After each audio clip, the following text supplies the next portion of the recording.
çox tövsiyə olunub ki, ümumiyyətlə borc almayın. Niyəsi də gəlib usta. Gəlib bəli ki, borc insanın gecəsin narahat və gündüzün qara edər.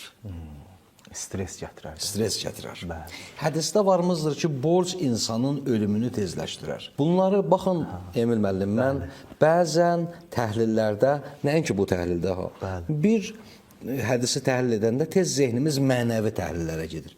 Bəzi şeylər təbii təhlillərə ehtiyac var. Doğrudur. Məsələn, düzdür, mən deyim ki, əgər mən süfrədə müəyyən bir şeyləri riayət etməsəm, ruzu azalacaq. Bunların mənəvi təsirləri ola bilər. Ola bilsin süfrəyə bir ehtiramdır, o qorunmazsa filan və yaxud qorunarsa bərəkət mənəvi təsirləri.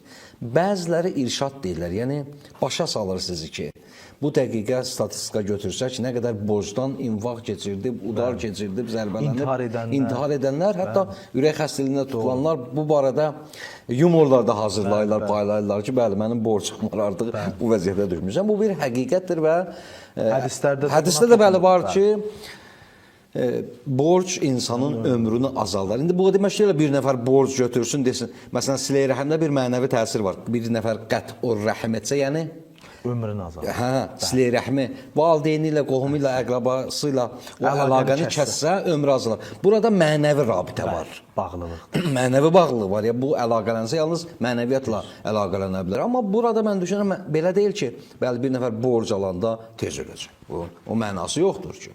Burada yəni mümkündür insanı xəstəliyə salsın, stresə salsın.